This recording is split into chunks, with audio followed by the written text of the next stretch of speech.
All right, today we have 7.3, which means we are going to fill out the rest of the unit circle. I'm going to show you where those coordinates come from. It's a good time. All right.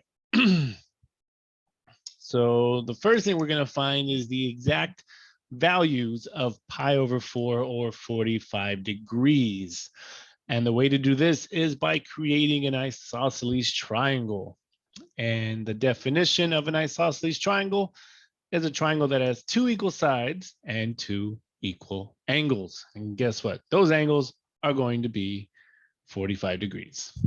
Okay, so I'll start by making a triangle, if I can, a right triangle at that. Ooh, ink the shape. Let's see. Dun, dun, dun, dun, dun, dun. Bam. Oh, look at that. Perfect. All right. So here's my right triangle. And here's my angles. 45 degrees. Here's 90. Here's 45 degrees.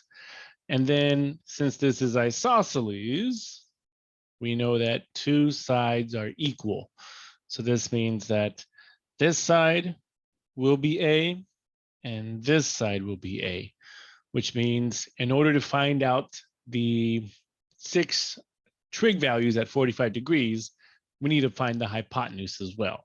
So what formula, what theorem can help us find what the hypotenuse is?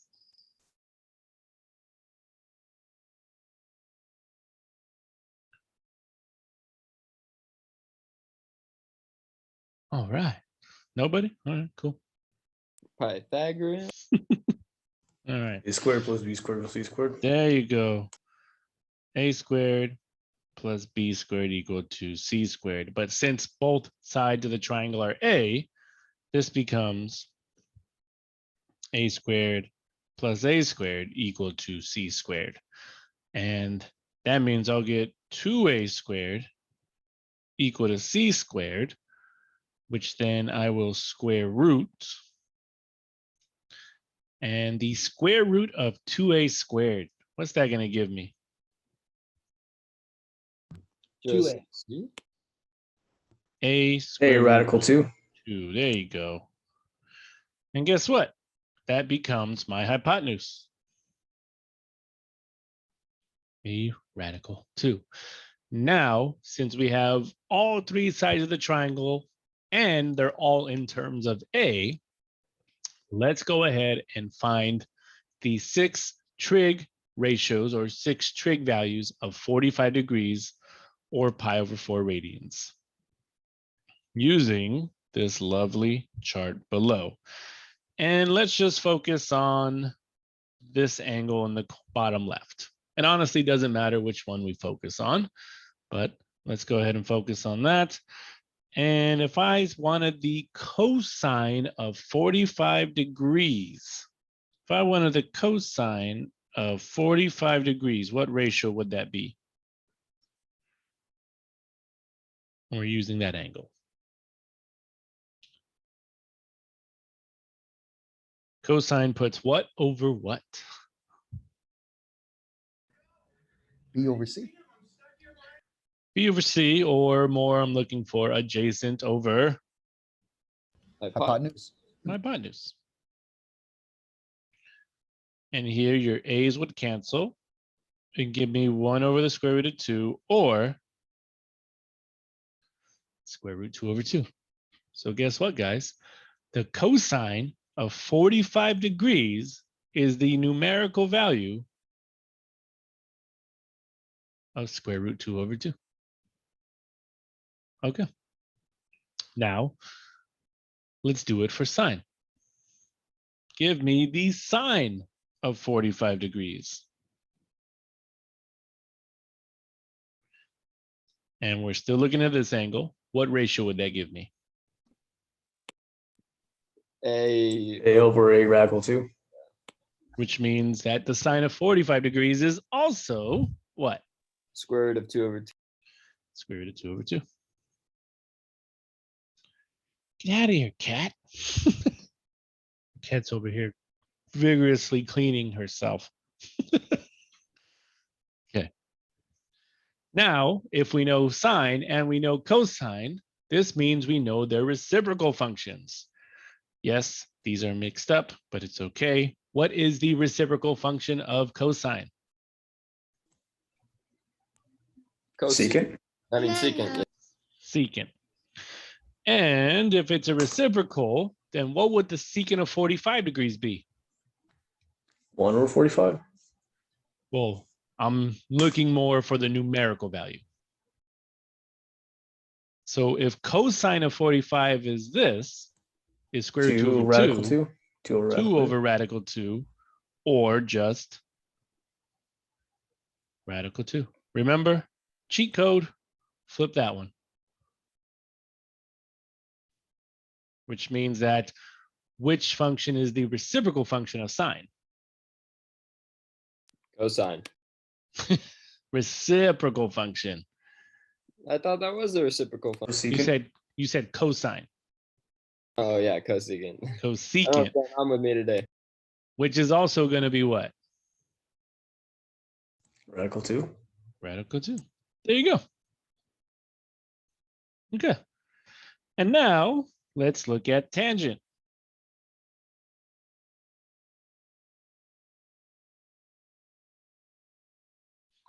The tangent of 45 degrees. What ratio would the tangent at 45 degrees give me? 1. Good. A over A, which is just 1. So this means that the tangent of 45 degrees is 1, and the cotangent of 45 degrees is also 1. 1. There you go. All right.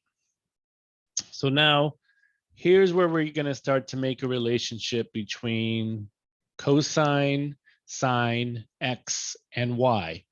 So every time we have or we mess with a unit circle or any type of triangle, we're putting it on the coordinate plane. So let's say here's my triangle. And if B is the base and A is the height, and here's my angle of theta, well, if B is on the x-axis, then what coordinate would that relate to? X. X. And if A is the height of the triangle, what coordinate would that relate to? Y. Y.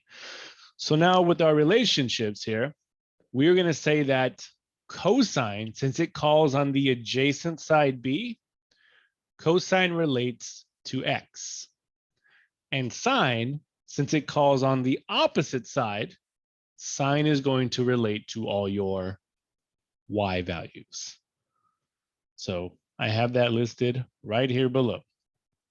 It says the trig values are based on a rectangular plane where we can relate a coordinate xy to the trig functions cosine and sine such that cosine will relate to x and sine will relate to y. Okay, so now we're making these relations. So remember that whenever you call on cosine, you're looking at an x value. Whenever you call on sine, you're looking at a y value. And since we know the values of cosine and sine at 45 degrees, we can now fill in the coordinates of the unit circle, which I copy and pasted right there. So if you look at pi over 4 or 45 degrees, what is the cosine value at 45 degrees?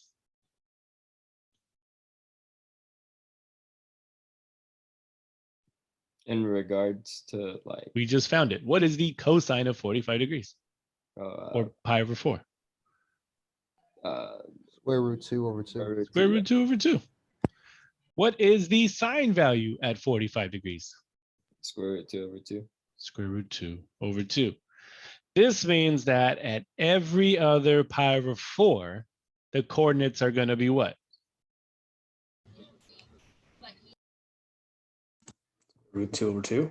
Yeah, That's just it. like negative. So if I'm at 3 pi over 4, what are my coordinates going to be? Negative square root 2 and over 2 and then square root 2 over 2. There you go. If I'm at 5 pi over 4, what are my coordinates? Negative square root 2 over 2 and negative square root 2 over 2. And then if I'm at 7 pi over 4, what are my coordinates?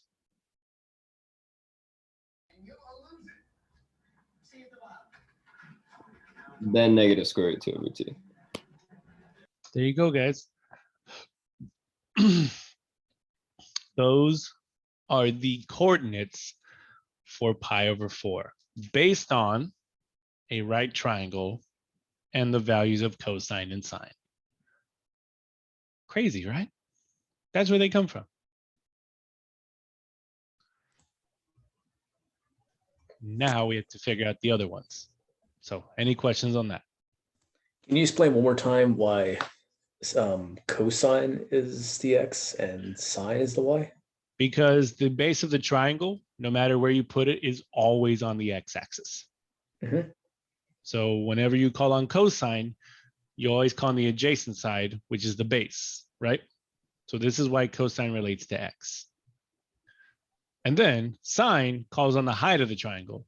Well, if you're looking at a rectangular plane, height is given by what variable? The y. The Okay. y. So cosine relates to x and sine relates to y.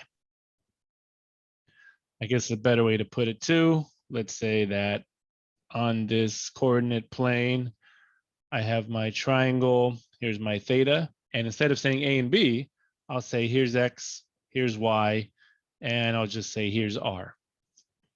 Now, if I said, what is the ratio for cosine theta, what would you give me?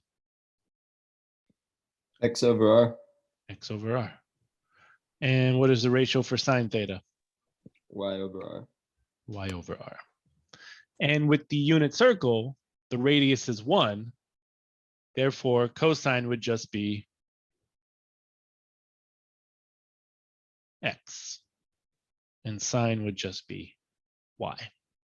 That make a little more sense? Oh, okay, yeah, that radius part now makes sense. Okay. There you go. Okay, which means that we actually can fill in some other coordinates then, because I just told you that the radius of the unit circle is 1. This means that for my coordinates here, at every quadrant angle, I'll have the coordinates 1, 0. And then up here, 0, 1. And then to the left, I'll have -1, 0. And down below, I'll have 0, -1. There we go. So the radius of our unit circle is just 1. Okay. And now we have to find out the rest of these coordinates. But any questions before moving on?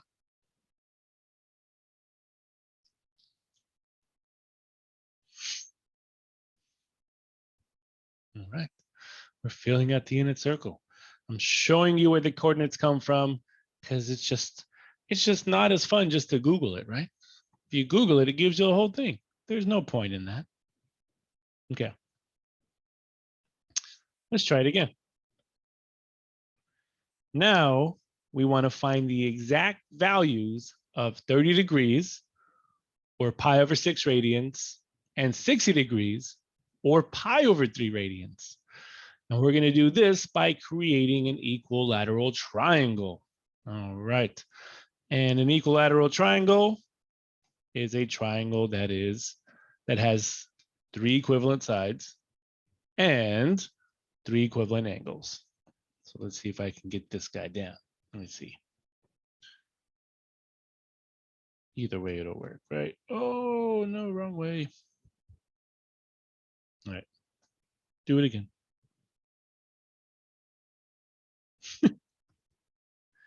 I got this.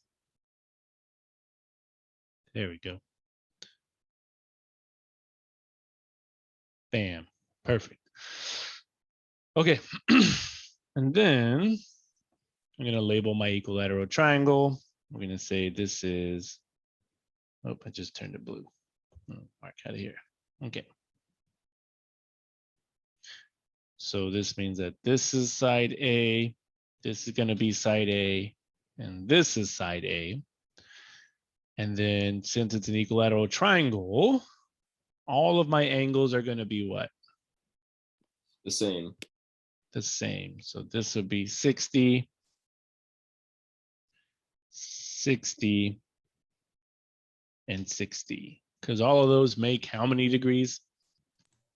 80. 80. 180. There you go. So just so the definitions, so equilaterals when all three degrees are the same to add to 180, and isosceles is when two is the same and one's different. Exactly. So isosceles, two sides are equal, one's different, but you have two equal angles inside. In an equilateral triangle, you have three equal sides, and all three angles, no matter what, will be 60 degrees. Okay. So now, in order to find the values at 30 degrees and 60 degrees, we are going to bisect this equilateral triangle right down the middle. Because if I do that, the angle that I cut through will now become what? 30. 30 degrees.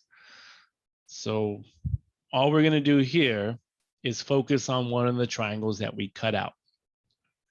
So I'll just come down here.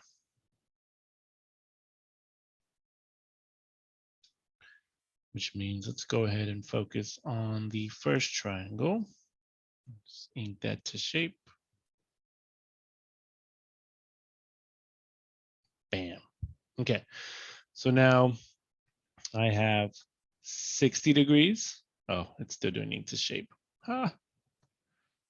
Take that off. 60 That's one degrees. Perfect 0. 60 degrees. And then now this angle in the top corner is 30 degrees. Which means this hypotenuse is A. And if I cut the base in half, what is the base going to be now? 1/2 A or A over 2. Half A. Yeah, half A.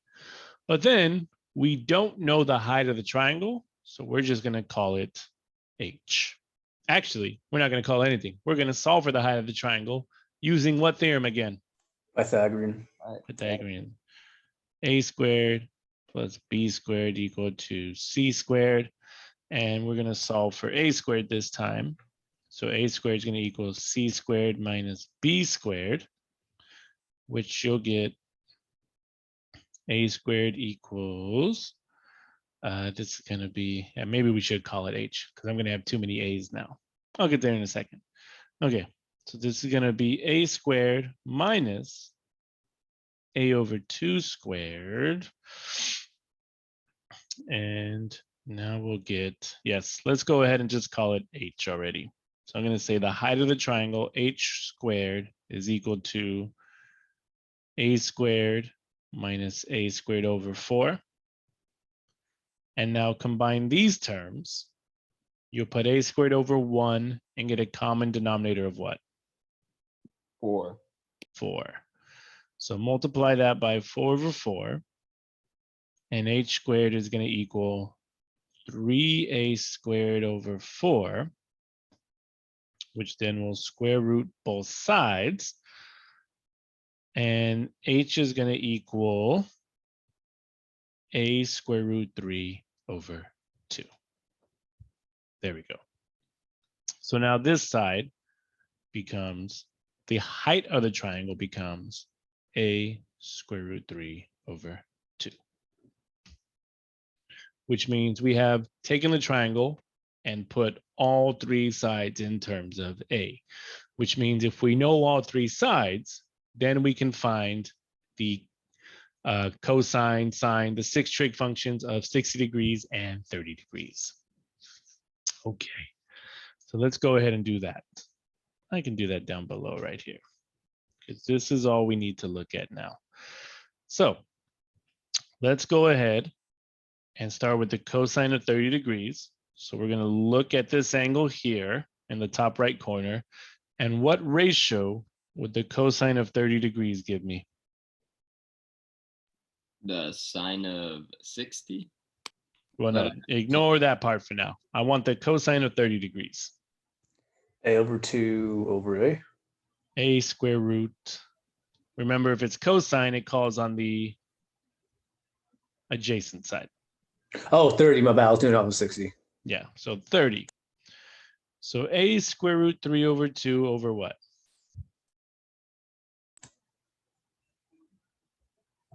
A. That's it.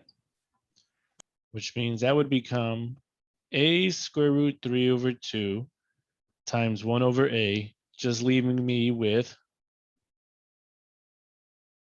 square root 3 over 2. So this means that the cosine of 30 degrees, or the cosine of pi over 6, is square root 3 over 2.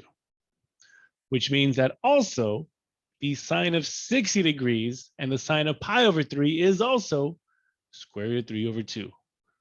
Why is that?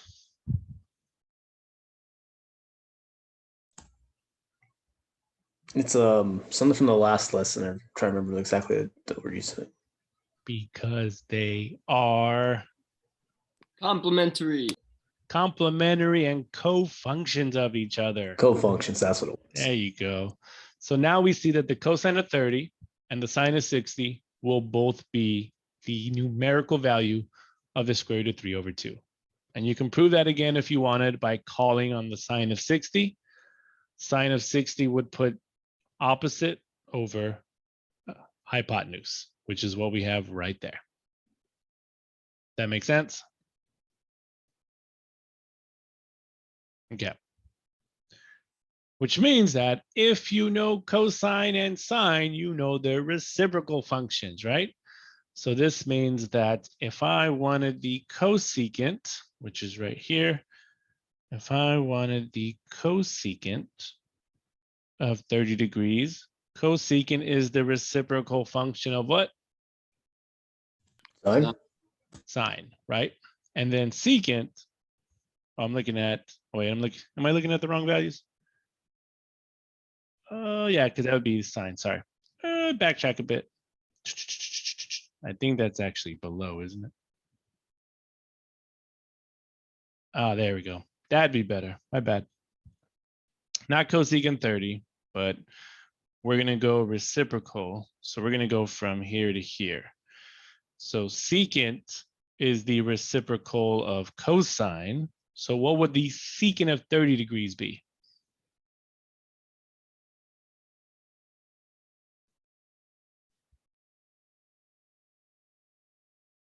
What's the cosine of 30 degrees? 2 square root of 3 over 3. Yes. So that means you would just flip that, right? 2 over the square root of 3. And then you would get 2 square root 3 over 3. There we go.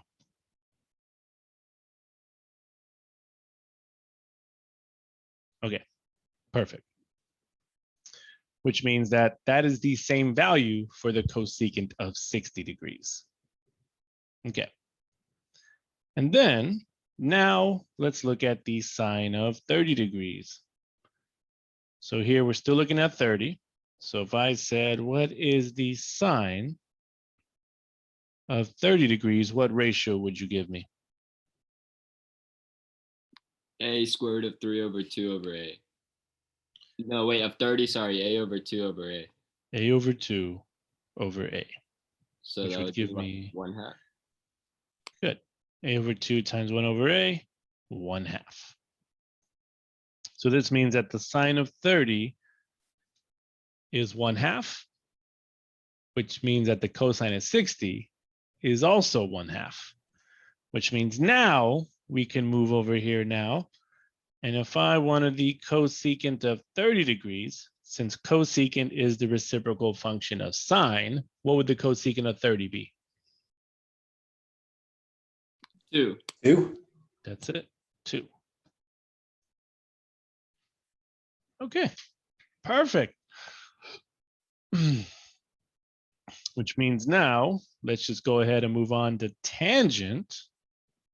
Oops. Erase that, there we go.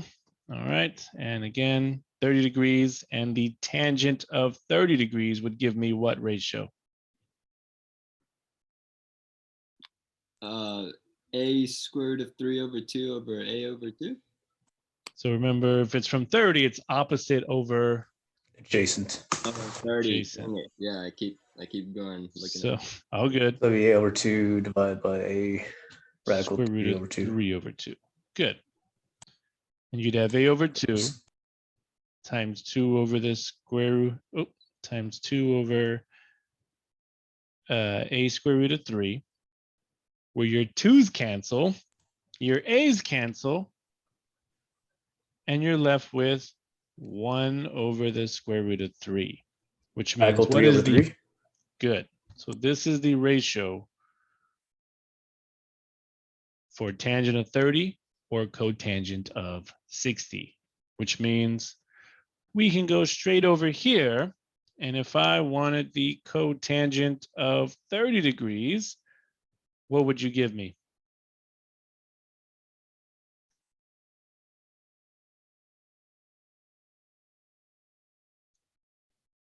Remember your little cheat code. Flip that. Radical 3. That's it. That's it.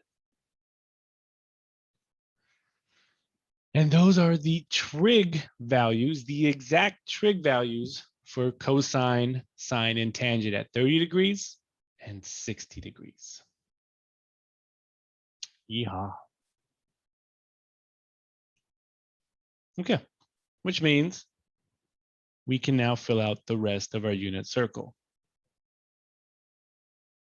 Okay, let me do some work real fast. Maybe I can just drag that down on my other page. Wrong one.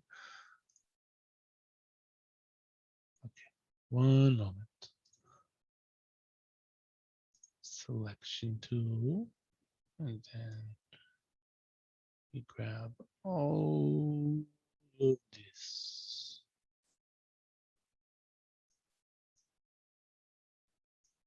Oh, perfect. There we go. I don't think I left anything behind. All right, good. Okay. Which means now let's look at 30 degrees. And what was the cosine at 30 degrees? square root of 3 over 2. Square root of 3 over 2, which is going to go right here. Square root of 3 over 2. And what was the sine at 30 degrees? 1/2. 1/2. And then what was the cosine at 60 degrees? 1/2. 1/2. And what was sine at 60 degrees? Square root of 3 over 2. Square root of 3 over 2. There you go, guys. Those are the coordinates for your unit circle. Now let's reflect them across and over and under, and we will have the rest of our unit circle filled out.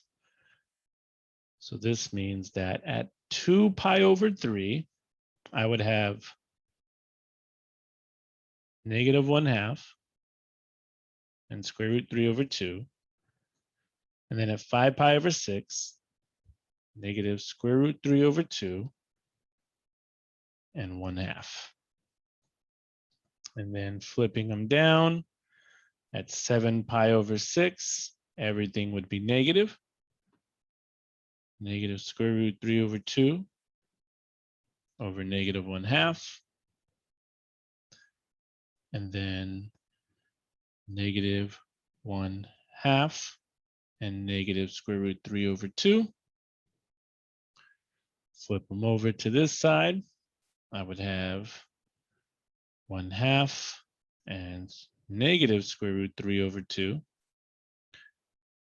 And then finish it off by square root 3 over 2 and negative 1/2. There you go. I have a question. What's up? Where does tangent and cotangent fit into all this?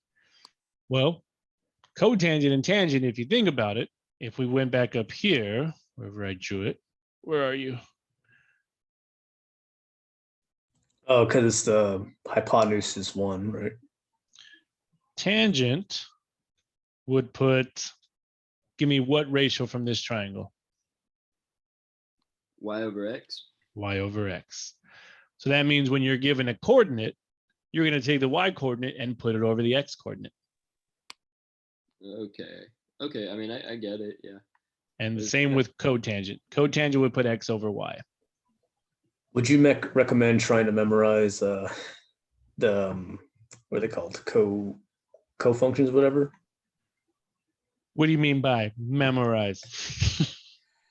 Because I know, like, by definition, you can use that way, but it's I don't know, I guess it's a little faster to kind of remember. Oh, that goes to that or whatever.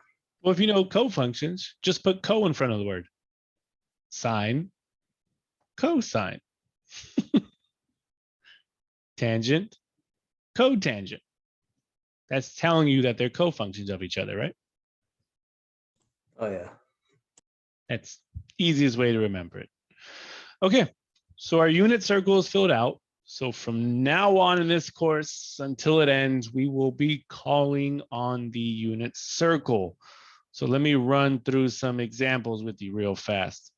If I wanted the cosine of pi over 3, what numerical value would you give me? 1/2. 1/2. Good. Because now when I say, what is the cosine of pi over 3? You're going to look at pi over 3 radians and give me the X value associated with it. Now, what if I said, what is the sine of pi over 6? What would you give me? 1/2. 1/2. So again, we are calling on the unit circle. We're taking a degree or a radian value. We're plugging it into the trig function, and there should be a numerical output. So if I said, what is the, that's another one. What if I said, what's the cosine of 11 pi over 6? What numerical value would you give me? Square root of 3 over 2. Square root 3 over 2. Because again, you look at 11 pi over 6, and you give me the X value. Because remember, cosine relates to X, sine relates to Y. Now, what if I said, what is the tangent of pi over 4? Tangent, so now since you're only looking at coordinates, remember that tangent would put Y over X. 1. 1. Tangent of pi over 4 would be 1. So again, we call in the unit circle to give us numerical values. Any questions on that? So also, instead of going Y over X for tangent, we can just go, because tangent is sine over cosine, right? Mm-hmm. That too. Whatever helps you with your ratio. Because you could also rewrite this as the cosine of pi over 4 over the sine of pi over 4. And the cosine of pi over 4 is what?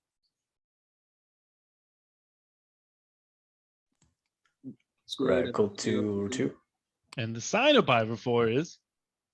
Square root of 2 over 2. And anything over itself is? 1. There you go. So no matter what, it's always going to be 1, no matter how you write it. Or we just come back and we say tangent of pi over 4, put square root 2 over 2 over square root 2 over 2, which gives us 1. Crazy, right? Wild. All right. There you go, guys. That is how, or where, that is where the unit circle coordinates come from, based off of right triangles and the Pythagorean theorem. Crazy. Okay. So now the next page is more practice on calling on the unit circle. So let's go ahead and try it out. Let me pull up my other one too. I'll drag this down again. I'll ask you after class. What? I was gonna say, since I get it makes sense on the math when you do it, but like because tangent's y over x, but then y is tangent also sine over cosine. Identities, man. Identities. Because isn't that what we learned in what was it? Homework is all Seven. about identities. The right Wasn't- triangle trig. Wasn't that in 7.1? We learned Seven. about identities.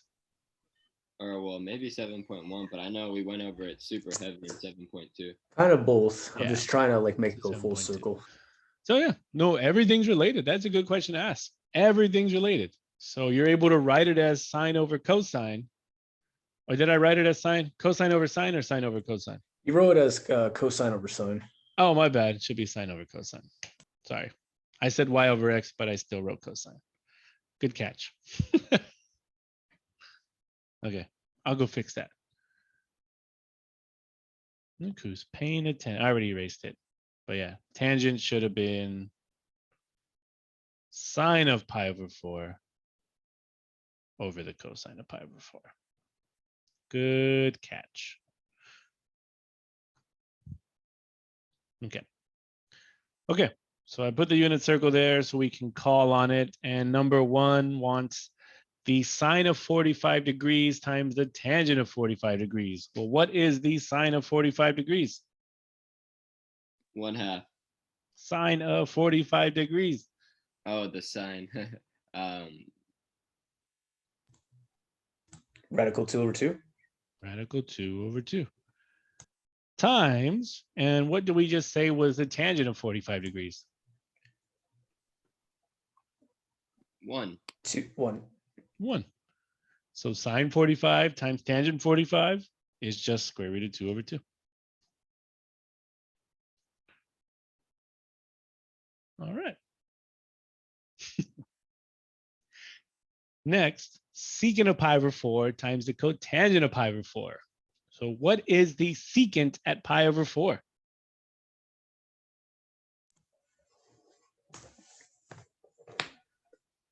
Look at your very first page if you need to. 2 over radical 2. 2 over radical 2. Or even better, what else was it? Radical 2. Just radical 2. And what is the cotangent of pi over 4?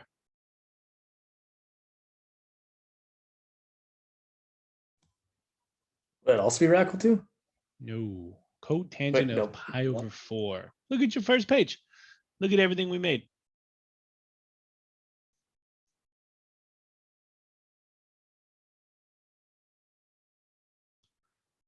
Or look at your unit circle.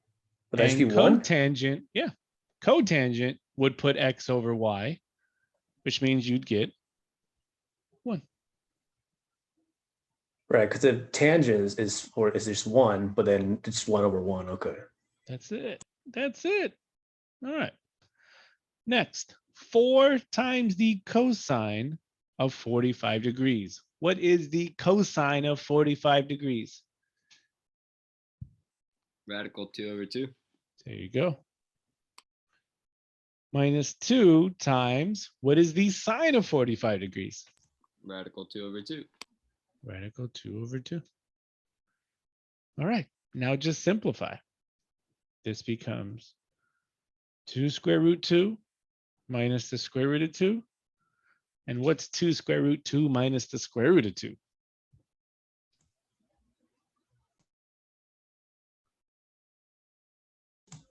Square root 2? That's it. All right, do it again. Sine of 45 degrees, what is that? Square root 2 over 2. Square root 2 over 2 times, what's the cosine of 30 degrees? Square root 3 over 2. And what's square root of 2 over 2 times square root of 3 over 2? Square root 6 over 4? That's it. That's it. Again. What is the tangent of pi over 4? 1? 1. minus, what is the sine at pi over 3?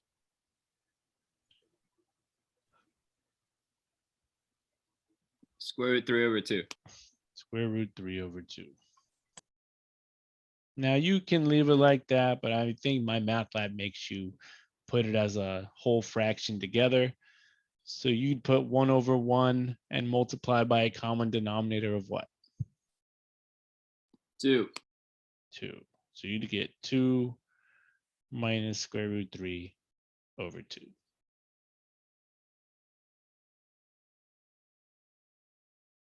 So this isn't bad with the unit circle. I'm just trying to think of like if we are on a test and we like a future class, we didn't have the unit circle, we weren't allowed to have the unit circle to look at while we're taking it. I'm trying to remember like how we could use it. Just remember the first quadrant, and that's all you need to know. I'll show you a trick in a second. Is this page done? Almost. All right. Tangent squared of pi over 6. So what I want you to look at is the tangent of pi over 6. So if we go one page back, what was the tangent at pi over 6? Square root Radical 3. 3 over 3. Radical 3 over 3. But now we're going to Say 1/3. square it. Plus, what is the sine at pi over 4?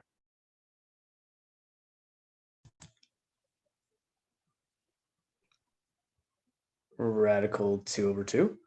And we're going to Square it. square it. Which means square root of 3 squared is 3 over 3 squared, which is 9, plus 2 over 4. That becomes 1/3 plus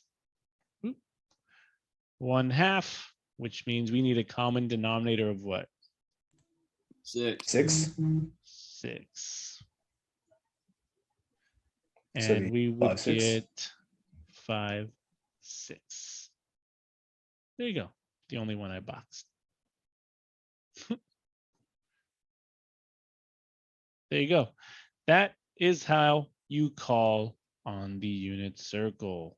Does anybody have questions on that?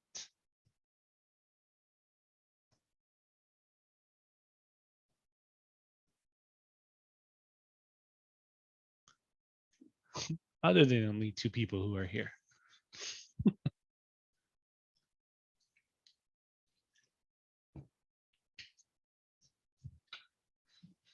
All right. So some tricks, Ethan. The 1, 0, 0, 1, that should be given because you know your unit circle is 1, right? Yeah. But if you're trying to remember your coordinates, we'll look at their pattern. First off, everything has a denominator of what? 2. 2. 2. Everything has a denominator of 2. But then look at this little cool thing. There's a countdown. 3, 2, 1, 3, 2, 1. Oh, hey.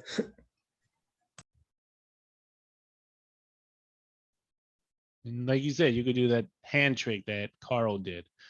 It was what? 0 at 0, you're at 1, 0, and then 30 degrees, and then 45, 60, and then 90. So one hand contains just the first quadrant. And that's all you need. Because like I said, your first quadrant reflects over to your second, your third, and your fourth. So if you know these values and these angles, you can just keep flipping them over if you need to find the other ones.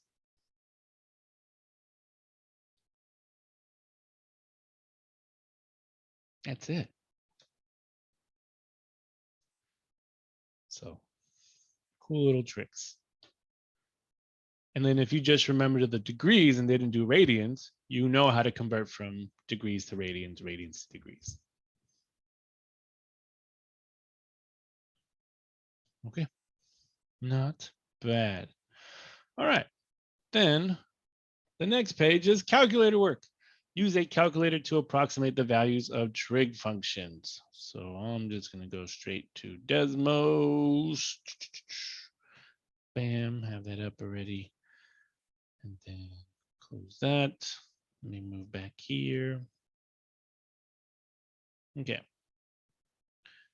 And the cosine of 48 degrees. Make sure if you're using a calculator to put it in degree mode. So on Desmos, I'm going to click that little wrench up there and put it in degree mode, which it's in already. Perfect. Degrees. And I'm just going to type in the cosine of 48 degrees, which gives me approximately 0.6. I'll just do 3 decimals. Why not? 669.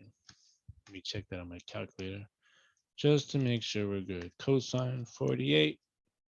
Perfect. Okay. The next one, cosecant of 21 degrees. So if you have this blue calculator that you're using at home, you don't have a cosecant button. So one way to calculate it is to remember the reciprocal function for cosecant. What is another way to write cosecant?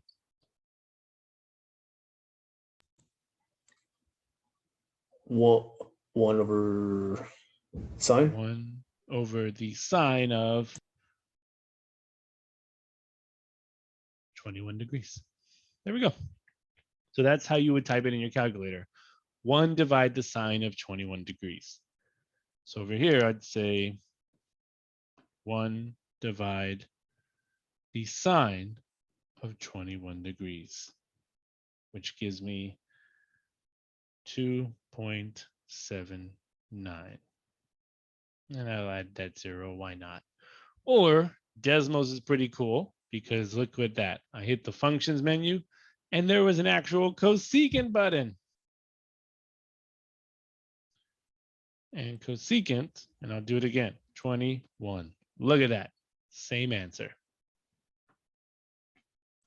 So on our calculators, the little bar above it where it's like sine to the -1, cosine to the -1, that's for like the arc tangent or arc sine or whatever. Exactly, That's those not are with this. inverse.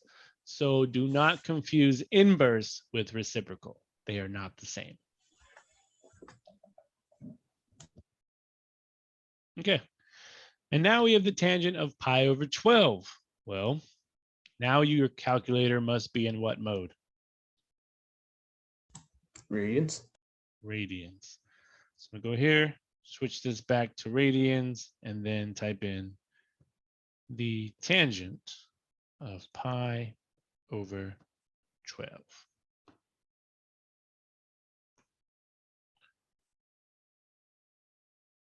And I will get 0.268.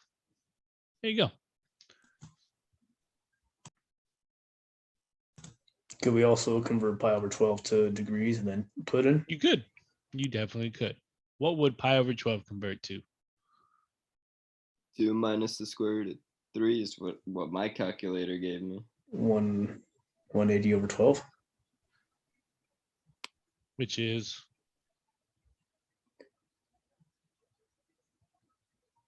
how many degrees?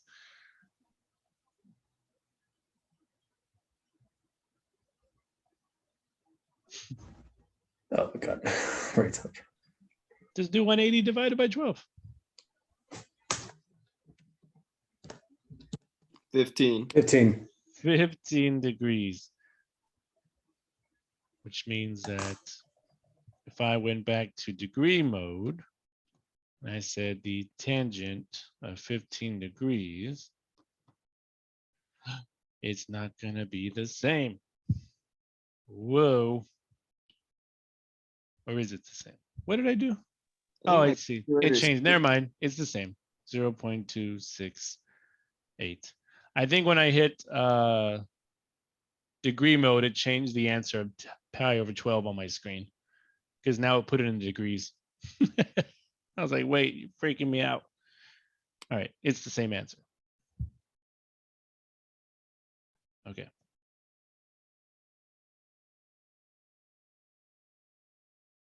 There we go. Okay, cool. So either way. Oh, and you, Lewis, said it gave you something weird. No, well, okay, so when I did tangent to 15, and so at first I had it in degree and it gave me 2 minus the square root of 3, and then I did it again in radians and then it gave me negative 0.855993401. But you left it as 15 though, right? I put just tangent 15. Yeah, so you can't do that in radian mode. You'd have to go back to pi over 12. Okay, yeah. And well, so then I did the tangent pi over 12 again, and it was, the 2 minus the square root of Yeah. 3. But then I did the double button that you taught me. Okay. Yes, good. The double button will put it into decimal. Good. Yeah. All right. I forgot Perfect. about that until. There you go. All right. Marvelous. So yeah, so that's typing them in a calculator. Just make sure you're in radians or degrees whenever it calls for it. Okay. All right. Next is word problems. Yeehaw. So a surveyor can measure the width of a river by setting up a transit at a point C on one side of the river and taking a sighting point A on the other side. After turning through an angle of 90 degrees at C, the surveyor walks a distance of 200 meters to point B. Using the transit at B, the angle is measured and found to be 20 degrees. What is the width of the river rounded to the nearest meter? Blah. Okay. So here, diagram's gonna matter. We need to know what we're finding. So first, I'm just gonna draw my lovely river. And then it says, the surveyor can measure the width of a river by setting up a transit at point C. So we'll call this point C on one side of the river and taking a sighting point A on the other side. So we'll call this point A on the other side.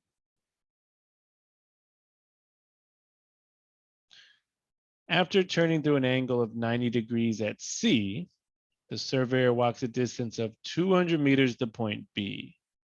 So they turn an angle of 90 degrees and walk to a point B. Using the transit at B, the angle theta is measured and found to be 20 degrees. What is the width of the river? All right, so we know that this creates a right triangle and the angle at B is 20 degrees. Our job is to find the width of the river, so we're looking for X here. And what trig function could help us solve for X? Oh, I didn't write the base, right? He walked 200 meters. What trig function could be helpful? Think about ratios.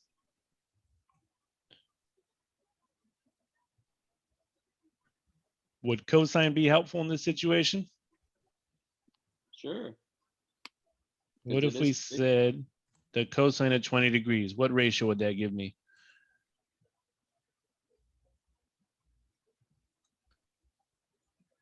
That would give you opposite over hypotenuse.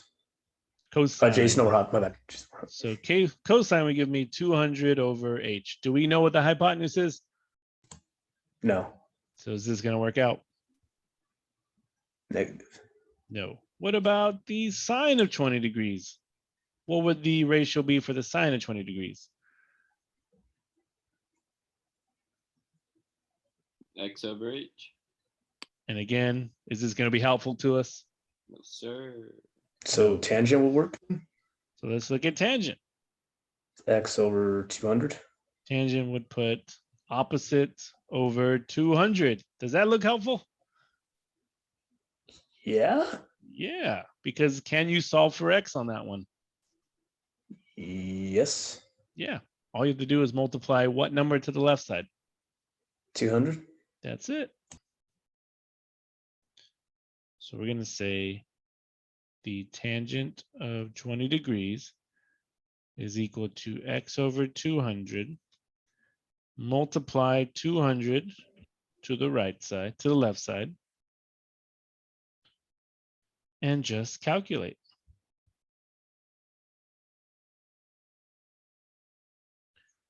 And I'll just use my calculator here. Make sure you are in degree mode.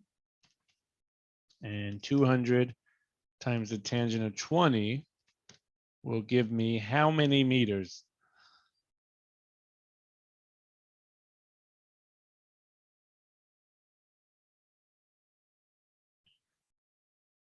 Rounded to the nearest meter. All right, what you got? 73. 73, good. Because we get 72.79 meters, but we round to 73 meters. There we go. All right. Any questions on that? That radian and degree thing. Oh man, I was like, It's a big difference, right? It's 447. So make sure you're in degrees. All right. Any questions on that one?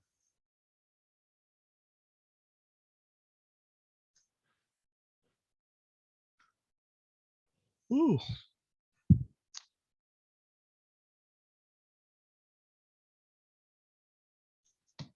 Okay.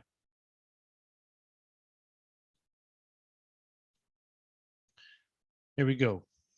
Finding the height of a cloud. Meteorologists find the height of a cloud using an instrument called a ceilometer or ceilometer. I'm going to say ceilometer, right? A ceilometer consists of a light projector that directs a vertical light beam up to the cloud base and a light detector that scans the cloud to detect the light beam. On December 8, 2019, at Midway Airport in Chicago, a ceilometer was employed to find the height of the cloud cover. It was set up with its light detector 300 feet from its light projector. If the angle of elevation from the light detector to the base of the cloud was 75 degrees, what was the height of the cloud cover? So just some quick definitions here. If you see the words angle of elevation in your problem, this means that we are looking up at something. So the angle will be on the base of the triangle looking up. And then the angle of depression is when a person is looking down at an object. So the angle will be at the top of the triangle looking down. So if you ever see those words, it's telling you how to set up your triangle. Okay. So for this one, let me read it again. What do we have? A ceilometer was employed to find the height of the cloud cover. It was set up with its light detector 300 feet from its light projector. Okay. So that's going to be the base then, right? Exactly. So we'll call this the light detector. And then over here, this will be the light projector. And then that's 300 feet.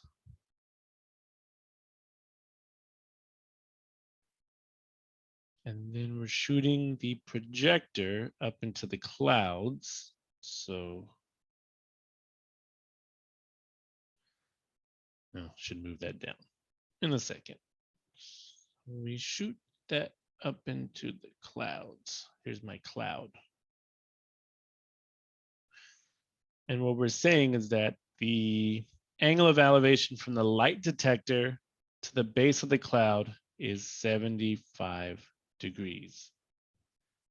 And we want to know what was the height of the cloud cover. So again, we're looking for X.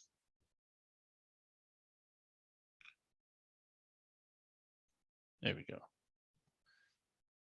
So what trig function would be most useful here? Tangent. Tangent. Good. So we would say tangent of 75 degrees would be opposite over the adjacent side, right? So x over 300. And then just multiply 300 to the left.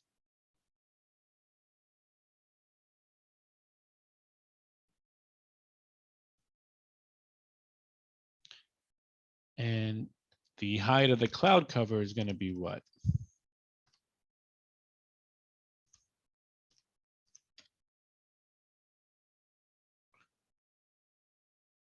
1,120 feet. That's it. I guess we're rounding. That's fine.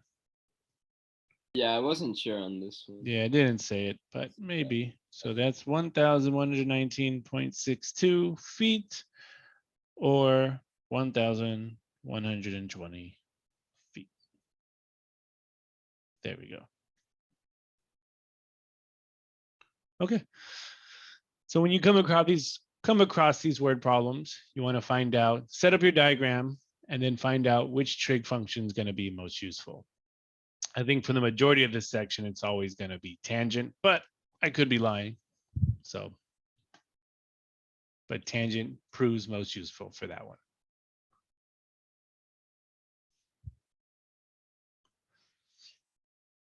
Okay, so last question for the night. Find the exact value of cotangent of 1 degree times a cotangent of 2 degrees times a cotangent of 3 degrees, all the way to the cotangent of 89 degrees. Now, what do you think we do here? Right. Cry. Okay, that's one option. Another option is to start calculating cotangent 1 times cotangent 2 times cotangent 3 all the way to cotangent of 89, right? Are we going to use those like those series things we learned, like the n-1, something like that? No pattern here. Here we're using trigonometry, and we're going to use everything we learned so far. So why don't we try to convert something? What or who is the cofunction for cotangent? Tangent. Tangent. And if you remember complementary angle theorem, what is another way to write the cotangent of 89 degrees? 1 over tangent of 89. Well, by complementary angle theorem. Oh, wait. Okay, 1 second. Tangent of 1? There you go. Because this would become the tangent of 90 degrees minus 89 degrees, which would give me the tangent of 1 degree. And now remember, all of this is connected by multiplication. So what would the tangent of 1 degree, or what would happen when you had the cotangent of 1 degree times the tangent of 1 degree?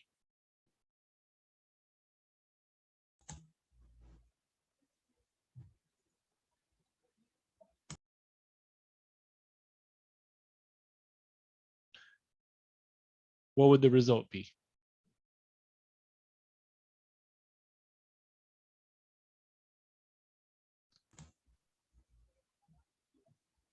Either 1 or 90 degrees. Or I'm wrong completely. Why do you think 1?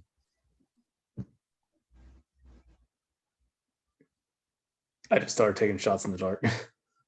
Wouldn't Well- that be tangent of 89 times tangent of 1?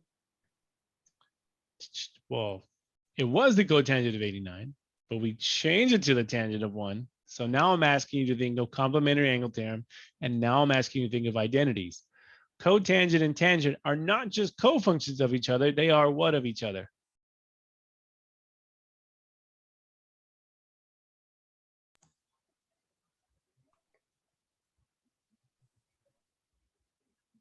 I don't want to say inverse. What's it? Maybe flip it. Reciprocal. Reciprocal. These are reciprocal functions of each other, right?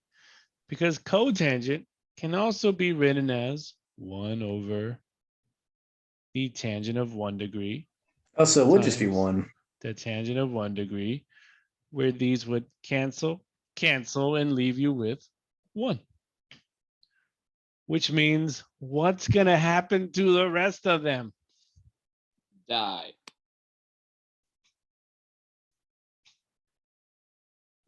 Seriously, what would happen to the rest of them? They They'll all, all cancel. yeah. They would all start canceling because then you'd have cotangent 2 times the tangent of 2, and then they would all come and stop at what value? 1. It would be cancel, cancel, cancel, cancel. And what angle would they stop at? 90. To be at 90, you'd be past 89 degrees. So 89. Start 89 degrees. If they're all canceling, so cotangent of 3 canceled, tangent of 3 canceled, they're going to 0 meet degrees? somewhere in the middle. They're going to meet Oh. somewhere right in the middle. So it's going to cancel until you get to the cotangent of 45 degrees. Oh, okay. Because yeah, that you can't go past 89. That would be 90. Okay. Exactly. And what is the cotangent of 45 degrees?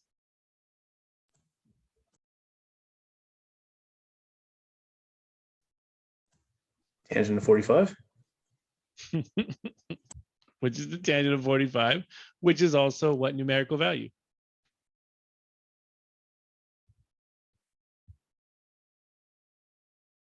One. 1. So all of this whole expression just cancels to 1. That's it. Crazy, right? All of that headache for a 1. Wasn't even a headache. That's too easy. Beautiful. Well, not for Jessica, but yeah.